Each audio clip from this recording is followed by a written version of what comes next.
In this episode, we are going to be reviewing The Sniper, the film noir from 1952. This was directed by Edward Dmytryk, and it starred Arthur Franz, Adolphe Menjou, Marie Windsor, and Richard Kiley.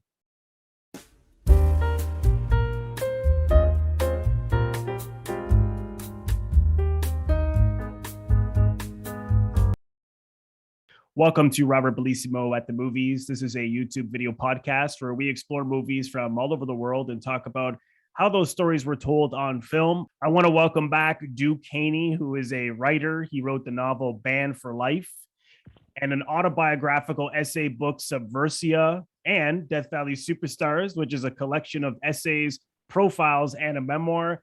Duke, welcome back. Thanks for doing this. Thank you, Robert. It's good to be back. This is a noir you suggested we discussed today. I hadn't seen it before. I'd heard about it, and I really liked it. It actually shocked me in some ways. I was curious why this was one that interested you. Well, it seemed unique to me in the history of noir because it was really somewhat an attempt to explore the psychology of a psychopathic killer.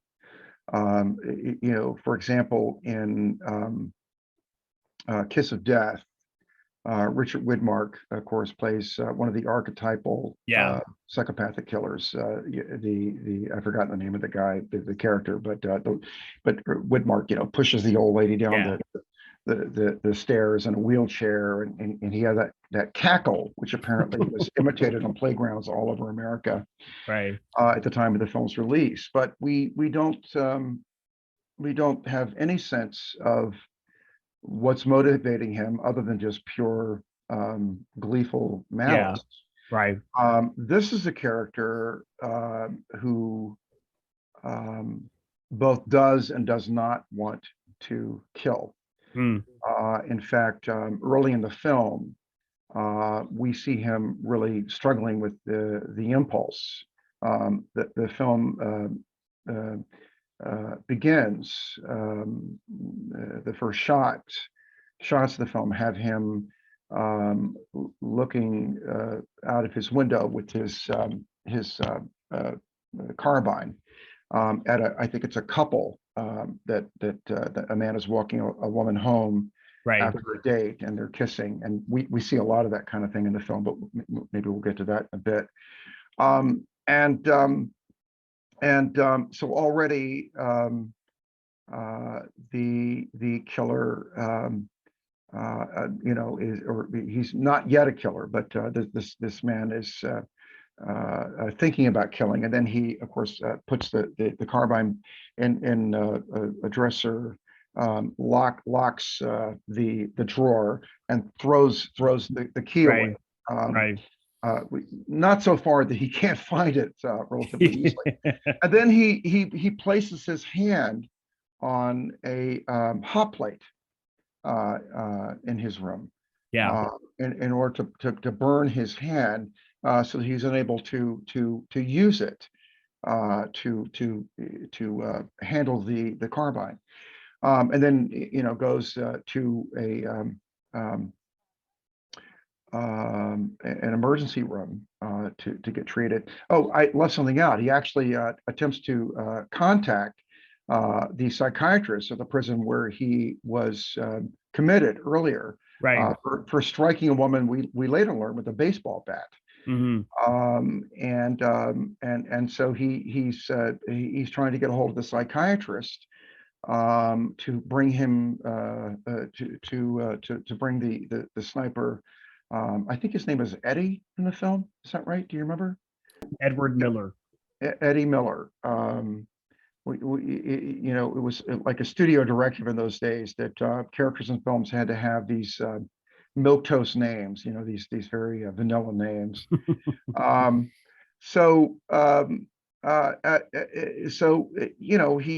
psychiatrist unfortunately is on vacation, And so then it's at that point, I think, that Eddie burns his hand on the Right. stove and goes to the emergency room. And so he's attempting to stop himself from killing in this way. And then, of course, later in the film, after he is killed, he writes one of those fabled messages to the police: "Stop me before I do. Yeah. I'm going to do it again. Stop me. Find Right. me. Stop me."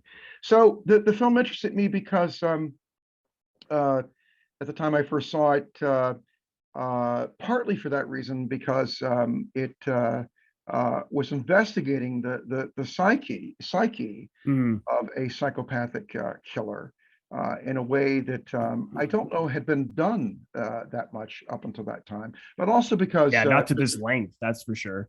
right. Well, in a way, only the first half of the film kind of is really dealing with him, because at some point the film becomes much more about the Yeah, investigation. how they're gonna get him. Yeah. Right, right. A little bit like Psycho, and this film actually anticipates Psycho. And I didn't think of that. That's true. Yeah, because the first half it's mainly him alone, and mhm, then it goes to the cops, kind of yeah, like with Psycho. Once Janet Leigh is killed, it then goes mm, to the police and the family trying to find out right, who did it. Yeah. yeah, right. So, but it does it cinematically. I mean, it just does it with shots. There's no voiceover narration. He doesn't keep a diary that we overhear being read aloud per Taxi Driver, a film that was Right. influenced by The Sniper. I happen to know. Oh, I didn't know that. Hmm. And I'm pretty sure Scorsese has cited it as an influence. Um, and then actually later the police, particularly the police psychiatrist, they throw some light on the psychology of the sniper. But it's really more than that. It's just the style of the film. It was all a lot of it was shot on location Yeah. in In San San Francisco. Fran. Yeah. Yeah, and Yeah. It has a very documentary. yeah, It doesn't have the expressionistic, shadow and light of a lot of noirs, but mhm, noir, as often utilize that the documentary approach as well. right, So this certainly is that, film noir meets social consciousness, very much like Crossfire. It is the same director, mhm, Edward Dmytryk. Dmytryk, Mhm, but I I liked it a lot. I was shocked that this was the early 50s, where we're being told a story where we're being forced to empathize with a sex offender and a serial killer and a guy who misogynist and hates women, and but in order to understand them, and what's it's something I hadn't really thought of, like this need to, because when you hear of people like this in the news, it's, throw them away and lock the key. And obviously, yes, they're psychotic, but what there, you never hear about, well, we should help these people, we should treat them, which is very much what the psychiatrist sort of begins to lobby for with I like the scene with the politicians where he says, you can't just throw them in and out of jail, it's just going to keep happening, we have to treat them, at least try to treat them. And one of them says, oh, forget about this psychiatric, hogwash. Just, it's very conservative. Just, lock them up forever kind of thing. And it made me realize that's kind of still where we're at with this in a lot of ways. Like, I don't think these people do get much help, whether they want it or not. That was sort of an eye opener for me. Well, I think that really the film, it, it, it, it, a lot of it is really has to do, I think, with alienation and with loneliness. And on some level, the the sniper is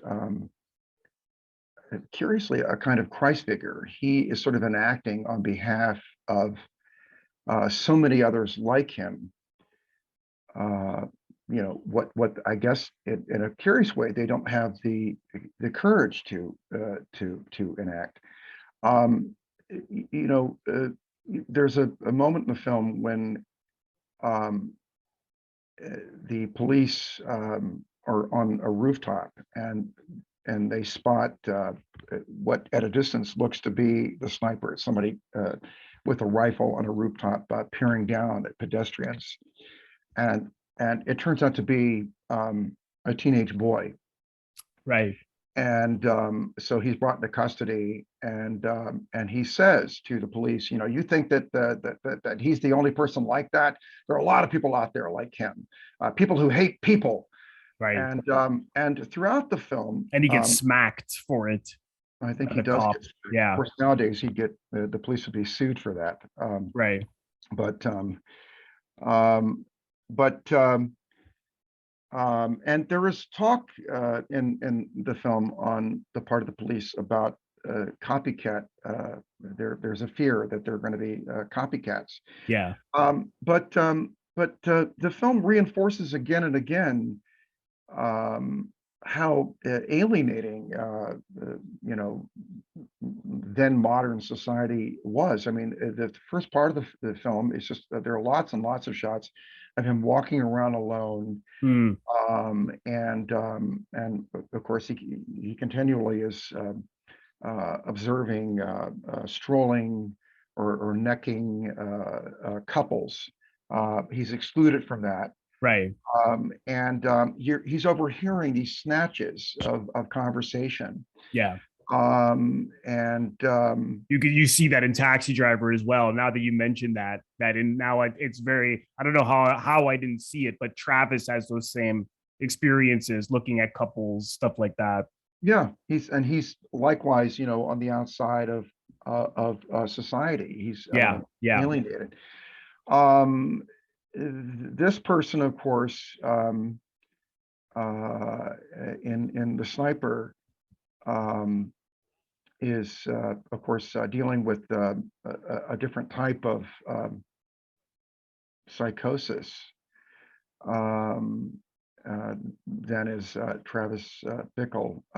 I think, although Travis Bickle has this very confused relationship toward women, the sniper Eddie seems in some ways to be longing for a connection with a woman. Mm-hmm.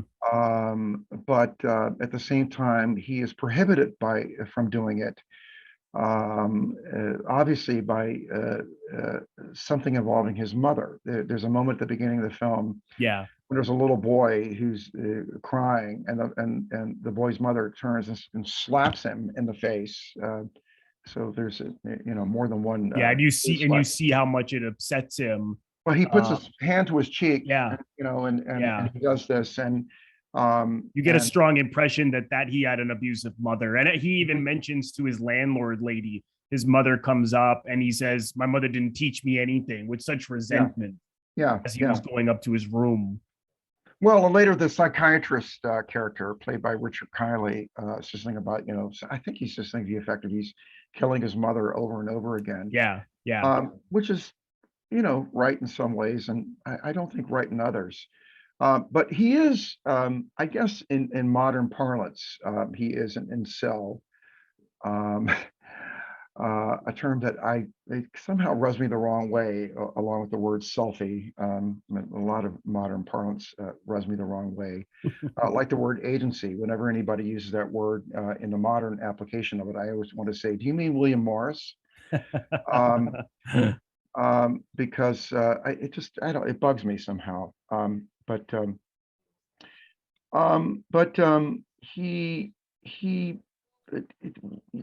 We do learn a little bit about his police record, and he belted a woman with a baseball bat. Right. And we overhear these snatches of conversation, which are somehow kind of filling in his story, I think. For example, there are a couple of girls who stroll by him, and one of them says something about having broken up with her boyfriend. She's like, it's time to try something new anyway. Yeah.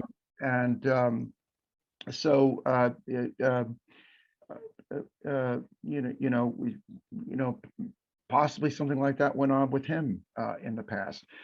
He just seems to be, obviously has never been successful with women. We get the idea that he's probably an Army veteran, possibly a World War II veteran,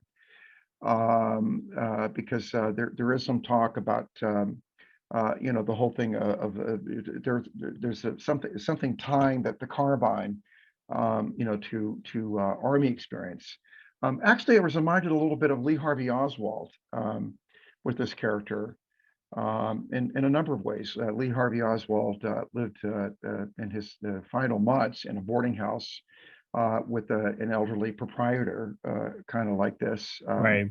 Obviously, he made use of a carbine, or he did if you're not a conspiratorialist. I really like the scene where he's at that woman's place and she gives him the because he delivers laundry for a living, and with Marie Windsor, who played Jean Darr, and he has this innocence about him. He's almost like a little boy with his first crush, just because she's being so nice to him. And these exchanges touch him. But then when he finds out that she has a boyfriend, just that rejection, well, it's not even a rejection, he sees it as a rejection, sets him off. I mean, you see that he then shoots her. Just to fill that in, Robert, I want you to hold your thought, because let's go through this for a minute. He delivers laundry, which is his job, and it's a very lowly job. The boss is a lady boss, and she's really mean to him. Right? Yeah. Man, is she mean to him. Yeah. And at one point she says, "You're nothing but an errand boy." Remember that. So everyone was mean to him. I felt like women consistently are mean to him. You know, like at one point there's a bunch of kids playing baseball, and it may be the moment in the film where he shows the most joy. And I think there's a pop fly up or he catches the ball and he throws it back, and this causes one team to I guess win, and there's a fracas that occurs between these two teams. But he picks up the ball. He's like, now he is, as you say, like a kid. Yeah. He throws the ball and he's beaming. He's so happy. He's in his element now. He's a kid playing ball, right? There's a lot of the movie about baseball, which is rather funny. And then there's this fracas, and then significantly, it's a teenage girl who sort of steps out of the fracas, and she goes, right. You get out of here! Look at the trouble you caused. You see the smile, like, you hear I mean this metaphorically. The off-screen trombone. He's like a wounded puppy, and this is very much the way he reacts with the boss and Marie Windsor, or any woman, really. He's just like, his heart breaks at any kind of either rejection or any kind of bad treatment. Yeah, no. So but anyway, and he's kind of appealing looking somehow. I mean, I think the part was extremely well cast. Yeah, I agree, and I haven't seen him in anything else. Arthur Franz. He didn't do a whole lot, but there's something about him. He's not a bad looking guy at all, and there's something gentle about him. Yes. And at one point, he's in a bar. He's actually happy because he's just committed his first kill, and he's having a beer, and this sort of barfly comes up to him. So clearly he can attract a woman at a bar room. She comes up and sits next to him, and he completely blows it. Because he begins to tell these sort of outrageous lies, trying to pump himself up to make himself into a much bigger man than he is. He says that he's an engineer. He built a bridge in Hawaii, and this is a barfly who happens to be particularly knowledgeable about Hawaii. And she begins to question him, and of course something is off about him, and she goes, "I don't believe you." Yeah. She kind of putting me on away. Right. Yeah. So of course she's now marked for death. She made the big mistake by putting her address in his pocket. Yeah. Well, I guess in those days, prior to not everybody had a telephone, I guess. So right.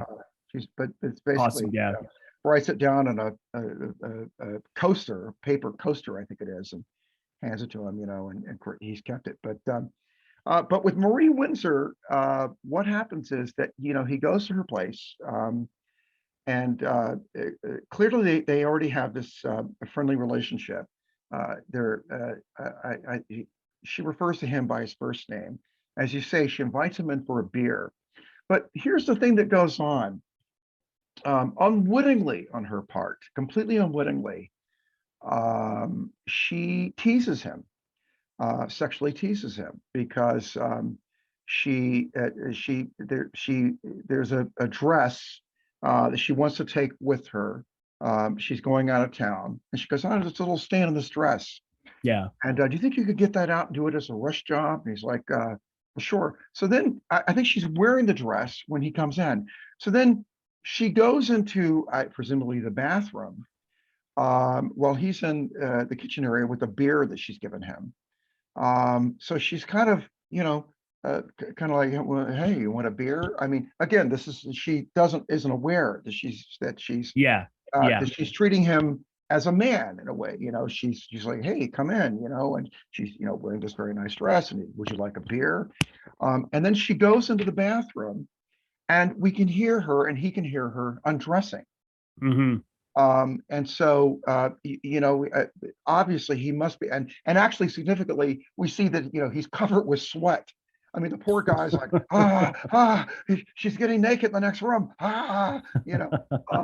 And then she comes in, she's wearing a robe, Yeah. and hands him the dress, which is just, only moments before been, caressing her naked skin, and gives him the dress, and he's probably, was also sweating. It's ambiguous, but maybe also sweating because maybe the urge to kill is coming forth. Because I think killing and sex are kind of synonymous with this guy, right? Yeah. Of course, the gun is a kind of phallic symbol. It's his only friend. His gun is his only friend. Mm-hmm. The only friend he really has. But at that point, she tells him, "Yeah, I'm going away for the weekend with my boyfriend," basically. Right. So if she's going away for the weekend with some guy who is a musician, incidentally, and she's a musician, then clearly something's going to go on, while they're going away for the weekend. So she's going off to have sex with this other guy. And here's this, once again, the off-screen trombone, and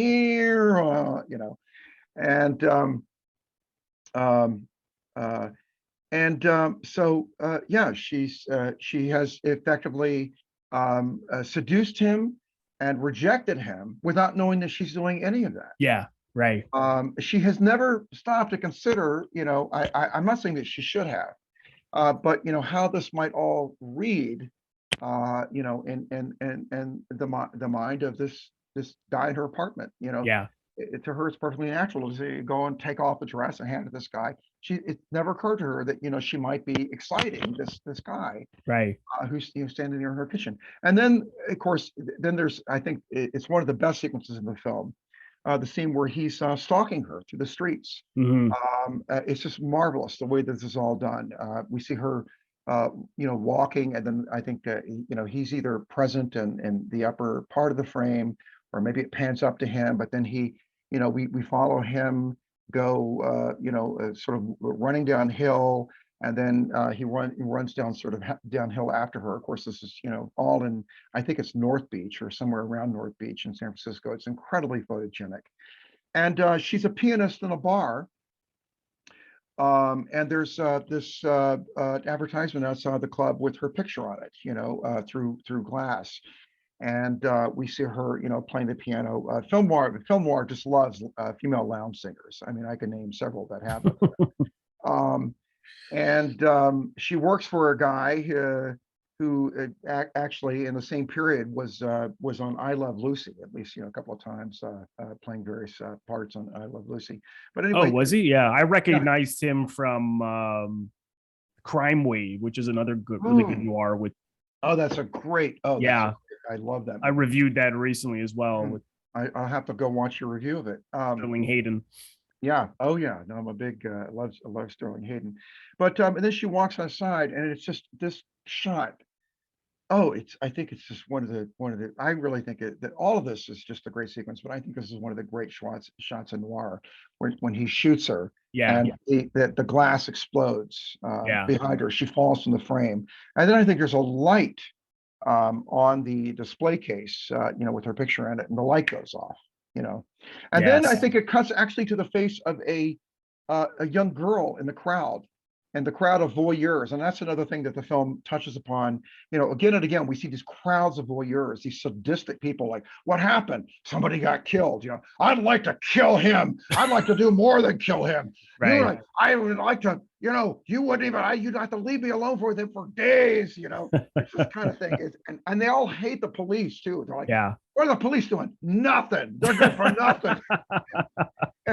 And then later in the thing, you actually you kind of you get the idea that in a funny way the sniper has unified society because again he's kind of enacting all these murderous impulses that people have, particularly men who hate women. right. Yeah, A couple of times in the movie you have these guys going, yeah, you ought to get married, kid. It's a real nightmare. They got you coming and going, and my wife, twice in the film, you hear people. One of them actually is talking to him, and the other one is these two guys who work in the laundromat. So these kind oh of right, schlubs yeah, like he is. This is the way he's going to be in 20 years. They're yeah. like pressing dresses, like, yeah, my wife, I can't stand her, but what can I say? Yeah, It's that kind of thing. they But they also talk about him too, because when yeah, the police are, they're like, if I could find that guy, I yeah, would, yeah, and it just I imagine that was also to show like no one sympathizes with these kind of people. No one, it tries to say, no one has the thought of, oh, maybe we need to rehabilitate someone like this. And you even see when he sends the message to the police and they read it, where it says, find me or I'm going to do it again. And the guy's like, he's been planning this for years. Like he sees that as some calculated plan, and he doesn't stop to think, oh shit, maybe that's a cry for help. Which because everyone's just so cut and dry, not just the police, but the public too, So that no wonder he felt so alone. You got people in the public aren't going to try to help him, and the psychiatrists, even in the hospital after he burns his hand, you see he kind of strongly suggests to the nurse or doctor, oh, that's a strange way to burn your hand, isn't it? Like wink wink. And they don't admit him. One guy wants to, and the other guy's like, nah, forget it. one guy does have the impulse Yeah, to admit him, but then it's quickly the matter is quickly dropped. But I wanted to say one thing about the whole psychiatric angle. This film was produced by Stanley Kramer, yeah, and he was very big on social messages. yeah, That was his yes, big thing. And so, in the early porn period, certain porn films are referred to as white coders, because there have been court rulings, maybe a Supreme Court ruling that said that a film has to have socially redeeming value, right?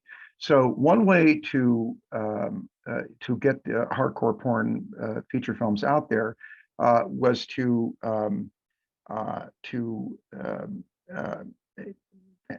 have sort of actors pretending to be doctors, talking about aspects of sexuality. So they'd be wearing a white coat and they go, the man inserts his penis into the, or whatever. They'd be talking, in this kind of scientific way. And in a funny way, I think that the film,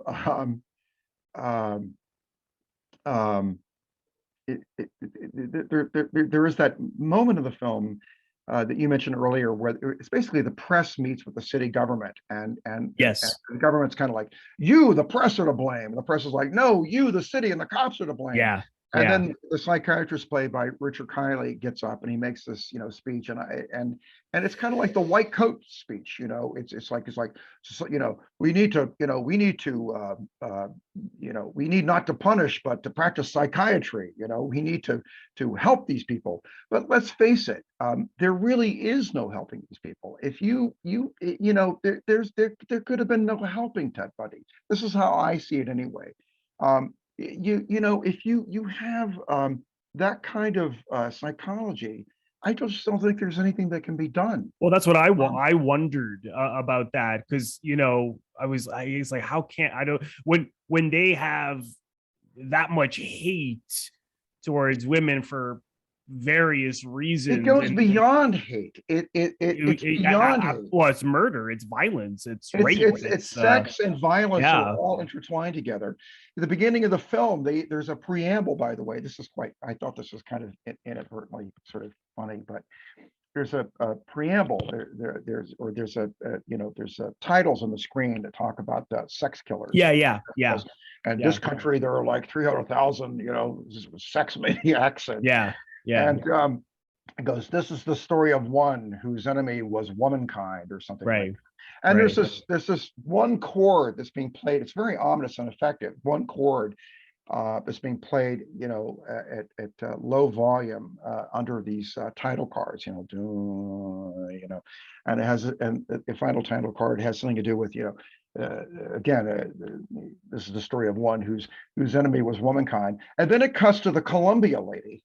She's holding the torch, the Columbia Pictures lady. So it's just sort of funny. It's like, oh, womankind, including the Columbia lady, But so the film attempts to kind of pass it on. It's basically, there's a very heavy exploitation angle to this, Yes. The reason people would have gone to see the film is because, there's this sort of, the same kind of lust that we see animating the crowds in the film. They're all like, what happened? Because of the crime. Because it's a crime film. At the same time, it's a serial killer film. Right. With this social conscious angle. Right. Well, but the angle is there, to make the sex crime angle of the film respectable. That's why I talked about the whole white coat thing. It's kind of like, well, it does have a socially redeeming message, which is that we need to help these sex killers. We shouldn't punish them. We shouldn't want to tear them limb to limb like all these people in the crowds here. We should catch them early and put them in psychiatric hospitals and talk to them about their mothers, and we'll help them, and we'll turn them around. I just don't think. The question is, can you? Right? Like, it's something I hadn't thought of before. And the film certainly makes you feel that it can be done, but again, this is it's a narrative feature film. It's not based on any kind of psychological research or what they could possibly do. I don't know. I was quite shocked by the end when they are surrounding his apartment and he's alone in there, and I honestly thought he was going to commit suicide.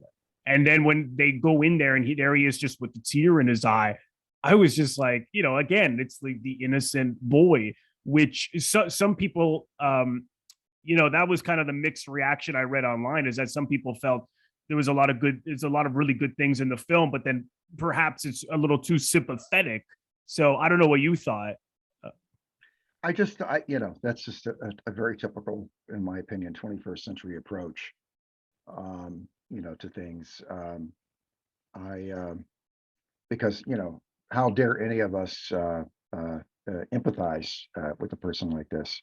Right. But I think actually compounds the problem, because by refusing to acknowledge that there is empathy out there, I just think that helps to amplify the problem. Maybe I now sound like the white coat guy. I remember at the time of Columbine, there's a friend of mine who's a writer He was very interested in the whole subject of workplace and school shootings. This friend of mine saw he just saw a great deal in these shootings. He equated them with essentially with slave revolts that that modern society is really quite horrifying, but we refuse to admit how horrifying it really is.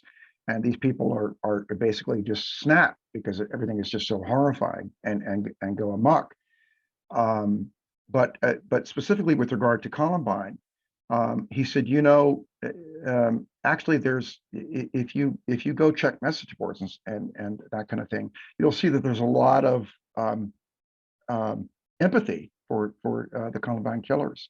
There are an awful lot of kids out there who see themselves in the killers, and are in effect cheering them on. I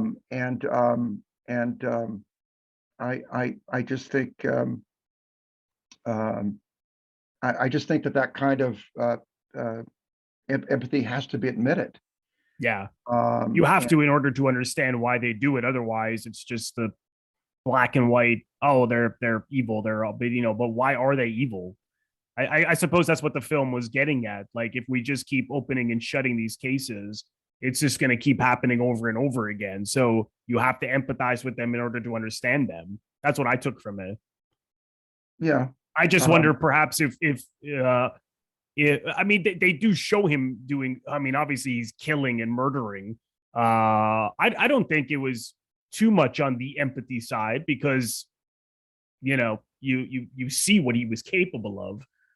Perhaps maybe he could have been shown in some rougher shades in his behavior, outside of pulling the trigger on the gun. I don't know. I mean, it worked for me. I mean, I certainly got the feeling that he was insane. Yeah. I don't know. I don't know what else to say on the whole subject of how much we should or shouldn't have, empathize with him. Aside from the fact that I think it's just very difficult to focus an entire film on a person that we absolutely despise. Yeah, exactly. I think at best we have to have an ambivalence about that person. Yeah. I think people empathize to a degree with Travis Bickle. Oh yeah, that's for sure. And in that case, the film just never veers away from Travis Bickle. But that film is sort of all about this march toward the violent explosion at the film. And in this film, that march is truncated. We watch this person struggle with it. Travis never actually struggles with his violent impulses. Right. No, he follows them. I never watch films with the idea of, we should be, or we shouldn't be. But there are always people out there who, ever ready to sermonize. Oh no, I agree with you there. Yeah. We should, we shouldn't, I mean, they just want films to be, all art basically, to just sanitize, cut and dry. Tell us all how to live. Yeah. This is what we should do, and this is what we shouldn't do. I mean, they might as well, have be preachers in churches, and they're really very much in league with Stanley Kramer. That the whole speech this guy, the Richard Kiley character, makes in the film. I just don't think that that's the purpose and function of art. I just don't think it does. But that's increasingly a minority position. You can do away with the one type of morality, and a new morality rises in its place. I mean, I think a lot of the people who would moralize about this film now they're not going to church. They're not those 1950s churchgoer types. They're these liberal moralists Mm, mm. who think that again, that apparently the purpose of art is to tell us all what to do and how to think and how to be and how to feel. All Yeah. right, that's the end of my own lecture. I'm gonna put my white coat on. Uh, No, I know what you mean. It's like no matter how progressive you may think you are, is that people are always limited in their thinking in some way, shape, or form. no, I am a Which liberal, but yeah, I just same. think that art has it has totally different function and purpose and so on.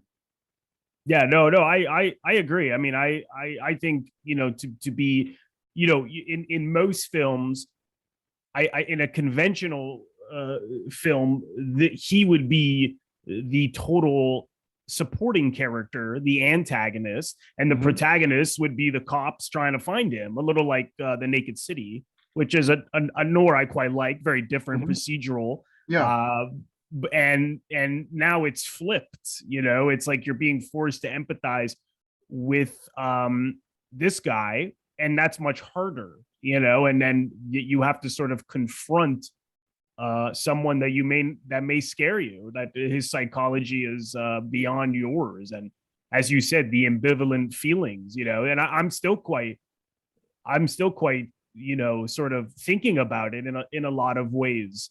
Because for me anyways, it's like, oh, I'm feeling guilty that I'm empathizing with him, but then I'm like, well, I shouldn't feel guilty. Why not? He's a human being. So that I love movies like that where you just have this mixed feelings and these sort of complicated behavior that's you know Yeah. something you don't want to feel that you would empathize with, but of course, but you are, and of course it's in you to do it. It is complicated. Yeah, And absolutely. we do, it's a complicated characterization. I wanted to talk about work in here two uh, sequences that other sequences in the film that I really like a lot.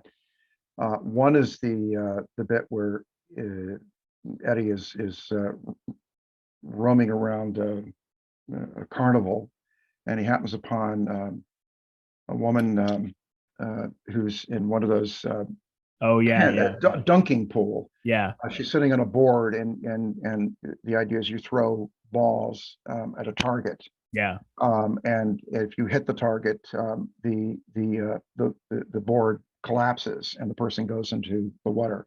I remember being a kid and going to the state fair in Virginia, and there being a man who was sitting on a dunking board like that. I think he might have been wearing clown makeup, and right, these people were hired,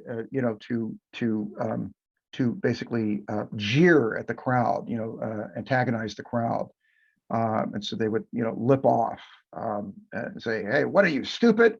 To get people to, to pay to, pick up these balls and throw them at the target. And so there is a sequence where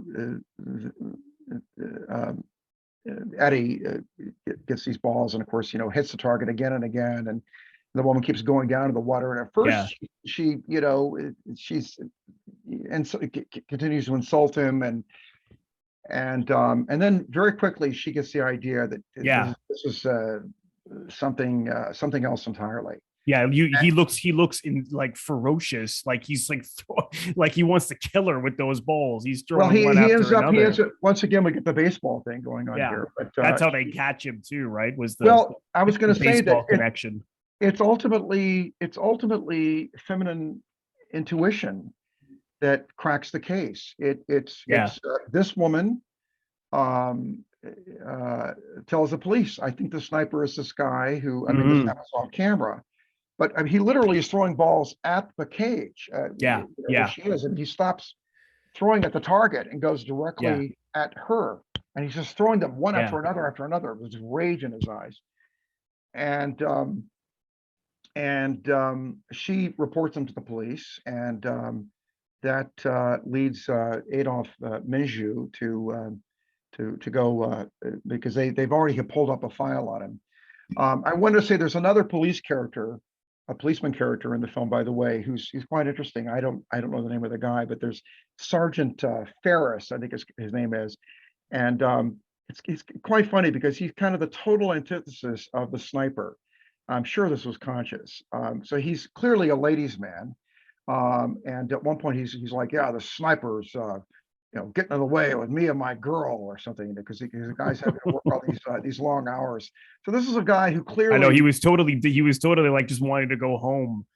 Yeah, but he's clearly supposed to be like this lady killer, because the first time that he's introduced, he's like, yeah, there were 3 of them last night or something like that, Yeah. So he's like Mr. Mr. Gets laid a lot. He's completely the opposite of the sniper guy. And really has whatever it takes, that the chicks dig, man. And so anyway, but then the other one, of course, is the mean lady boss, Yes. woman boss at the laundromat, because he's running around with this bandaged hand. Yes, that's right. She comes up to him, she goes, you better take off that dirty bandage. That's not good for the laundromat's image, or something, and so conveniently, of course, the police find the bandage dangling from a tree limb at the site of a killing that occurs off camera, as do the last 2 killings in the film. It's actually quite a haunting sequence, because you hear the wind blowing. Yeah. Where this poor girl has been killed. And then, of course, the other sequence is the sequence at the very end of the film. It's kind of mirrors the earlier sequence where the sniper is stalking Jean Darr, the Marie Windsor character through the streets in San Francisco. And here the tables have been turned. Now he, not exactly being stalked, but he's being pursued now. Right. And so he's running. Somebody has spotted him with his friend, the rifle, and he's running. We see him running through the streets and going up and down stairs. I think he comes down a fire escape. There's interestingly, there's I think it's a man on a tower, right? Who there's a like a smokestack tower behind the sniper in this shot, and there's a man dangling from a harness, and he's going, hey, it's the sniper. And this is quite a moment. He has I guess he was going to paint this smokestack, and he has this bucket of paint, and he throws the bucket of paint down to the street. You see it explode onto the street, and the sniper turns, and in the only time in the film that he kills a man, he shoots this man on the wire, and the man collapses and dies. But this whole thing with the tower is quite interesting. Because I think unconsciously, at least, it kind of reinforces another, I think, underlying theme in the film, which is masculinity, thwarted masculinity, which is what I think we're seeing in the case of the sniper, is that he's just never been able to establish any kind of an effective masculine identity. He might even be a virgin, by killing, he is affecting some sort of sexual act. It's maybe the only sexual act that he's capable of performing. Again, he's, you talked about how boyish he is, and clearly he has this lowly position in society. He's this errand boy, as his boss tells at one point. Remember, you're nothing but an errand boy. Right. We see him at one point attempt to kind of manufacture, we already talked about this with the barfly, this kind of identity as a big shot, engineer, exotic man of the world. I was just got back from Hawaii, which wasn't even a state then. And so, but that whole sequence at the end, where he goes home and barricades himself in his room. We think for a moment possibly he's going to kill his landlady, Yeah. which Right. thank God he doesn't do. And then, as you mentioned, the police getting closer to where he is, and then ultimately opening the door, and then we find him sitting there with this tear Yeah. running down his Yeah. face. I think it's a fantastic final Oh, it's shot. great. So, yeah, Yeah. with No, his rifle in hand. yeah. No, I loved it. And like I said, I thought he was just going to commit suicide. But when I saw that, I was like, it gave me chills. I just what a way to end the film. We see him the night after the killing of the Windsor character. Um, he is lying in bed. He's passed out. His landlady has woken him because the mean boss Yeah, he's has late. called the Yeah. house. Right. So clearly, what's happened is he's sort of gone home and he's passed out. Now he was drinking. We saw him in the bar drinking after the shooting. But it used to be said that these sort of psychopathic killers would often, sort of collapse and sleep for long hours or days after committing these crimes. I remember that after the Manson murders, Truman Capote went on the Tonight Show. I mean, I didn't see this, but I read about it and was talking about what likely happened in the case of the killing of Sharon Tate and the others. And he said he thought it was a lone male. And he said he went home after the murders and slept for like a couple of days or longer. And so it's almost like by doing that, I mean, if in fact this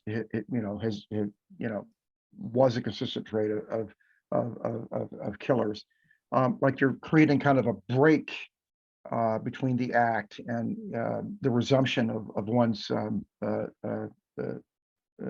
life prior to that.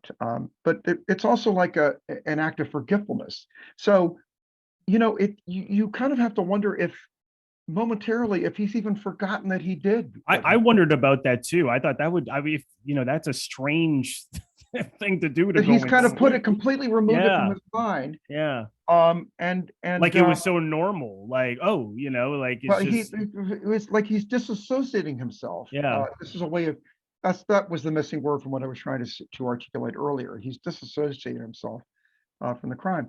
The other thing that he does, which is very interesting, you mentioned he puts the dress in the drawer, but then he takes it out and he puts it on a chair. And you mentioned this earlier, and he kind of arranges it in the chair. So it's almost as if he's like summoning the spirit of Marie Windsor. Like it's like he's going to kind of play act that she's there in the room with him. Well, having done that in a way, he's like here she is, the ghost is there in the chair, and then he like picks up the dress and he like tears it up. Yeah. Like it's happening again. Yeah, like the way in which rage he that he felt. feels toward her, right? Right. And Yeah. now I that didn't think of is, that. we all know about that this was characteristic or is of serial killers. They take souvenirs. In some cases, unfortunately, Oh, it was like a piece of the body, cutting off a finger, cutting right. off I see an what you ear. mean. Yeah. And Yeah. I I didn't think think of that. they would keep mementos of their killings. Yeah. And so this is interesting that we have this in this film, because I don't know that was commonly known at the time that serial Yeah. killers did that. Yeah. But It makes me wonder where this insight and research came from. I mean, who just double checking the screenwriter. mhm. This is Harry Brown and Edna Anhalt. Interesting. So I did not know there was a woman involved in this. yeah, I just wonder. Oh, it's also wrote Place in the Sun, Harry Brown. Mm, Um, that's very interesting. so it's just it's just a hell of a script. I mean, an insight into this into a serial killer. I was actually reading that Dmytryk apparently, because he had been blacklisted, he's also the director who did Crossfire, and this was the first film he did after coming out of jail. He got out of jail by then naming names. And everyone he named had already been named. But I guess, he was in prison for a while, and then he said, okay, I'll name names in order to get out.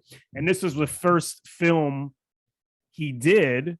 And apparently the guy who plays the detective in this was a strong HUAC supporter, Adolphe Menjou, who plays Adolphe Menjou. Menjou, was sorry. Was kind of a big star back in early Hollywood. Actually. He was in Paths of Glory, and he is in that. A lot of good films, and he's despicable. He in that film. I mean, in Paths of Glory, it's despicable. And I was reading. So he was well used by Stanley Kubrick.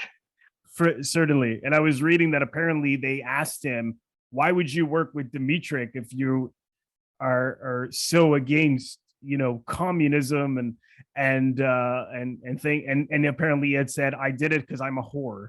That was his answer. Well, the whole thing of being a big supporter of HUAC was in and of itself the act of a whore, because everyone knew that was wrong. What was going on. That was insane. And those like Walt Disney, whom I despise, I hate that whole organization. They were it was all about self-preservation and fear. I love Kazan. I love the work of Kazan. Me too. But I'm sorry that he cooperated. Yeah. I had some exchanges a couple of years ago, about a year and a half ago, with the daughter of Dalton Trumbo, Mitzi Trumbo, who's just wonderful, fantastic human being. And we talked about, the blacklisting and her dad, and the film made about her dad, and of course, Dmytryk did a completely different, went about this in a completely different way. But he did ultimately what he had to do, and I guess from his point of view. And I think to add to what you want to say, there was one word that we haven't really used a lot here pertaining to this film, and of course the word is misogyny, and the film is exploring that in a tepid way. It is acknowledging the existence of misogyny, but also in addition to misogyny, the film, I think, is in a strange way just sort of addressing sex warfare, the war of the sexes, because like at one point and you hear these remarks in the crowd talking, you hear a woman say something like, she says, I guess they're voyeurs, like so many people and the extras in the film are, and they're watching the police at the crime scene, and a woman says, it's going to be the boyfriend. It's always the boyfriend. You get until you can't trust men, and you can't trust men these days. And then a man says, you can't trust women either. Like that, that's right. That's right. So so again, as I was saying earlier, in some strange way, the sniper is sort of enacting all of this anger that exists out there, in society. Women hate men, men hate women. And that's a good point. It occurs to me, the more you talk, how often those sound bites and side conversations are in this film. I was like, you're right, like it's constant. Well, like earlier in the film, when he goes into a drugstore to make the call to the prison, there's this whole scene playing out in the background. It's really very interesting. You have this young guy behind the counter, and he's flirting with a girl at the soda fountain counter. He's flirting with this girl who's been sitting at the soda fountain counter. And then you have a girl who's working she's the cashier. And so clearly she and the soda fountain guy have something going on, and they're sniping at each other. The girl at the soda fountain counter walks away. The cashier snipes at the soda fountain jerk, I guess a soda jerk. That's what she used to call these guys. And yeah, you treated her like free milkshakes, did you? So he's like, well, yeah, what about it? And then Yeah. she flirts with the sniper. She's like, well, oh, you want change? Yeah, because clearly there's some kind of thing going on between the Yeah. two of them, Yeah. So that's just throughout the film, you just see all these things going on in the background Yeah. that are that's another reason why the film is really interesting to me. Yeah. I love that. They did that really well. Utilize all those supporting characters really, really well. Yeah, no, it was I really liked it. Like I said, I want to just go and watch it again because I think there's a lot to discover with each viewing in any good movie. And it's certainly a challenging film, but really, really, really good. So thanks for suggesting it. Not at all, Robert. Thank you for inviting me back into the show. Anytime, anytime. Your book, Death Valley Superstars. Shall we give it a plug? Oh yeah. I was waiting for you to say it this time because last time I was on the show, you said okay. But here's me with my book. There it is. And this is there's a lot of real life noir in this book. Actually, the cover image was chosen because it's a very noir sort of image, which kind of suited, I thought, the subject matter of the book. But, oh yeah, no, I love the cover. It's a great, highly recommend the book. It's really, really good. I'm planning to read your other two at some point because they look really great as well. Thank you. And those are pretty much available anywhere, right? Yeah, you can get them. Just you order them from a bookstore, order them online.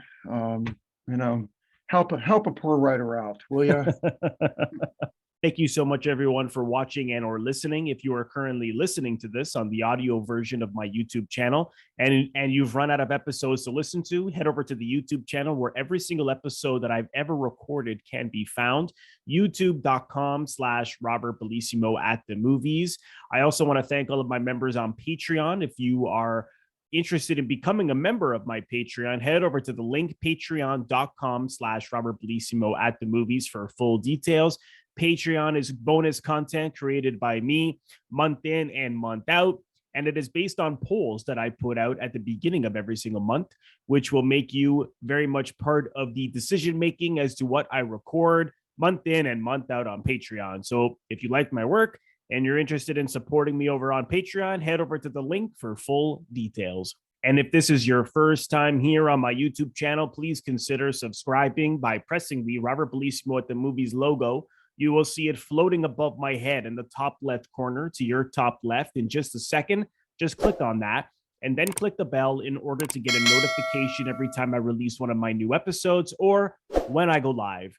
Thank you so much, everyone. I will see you in the next episode.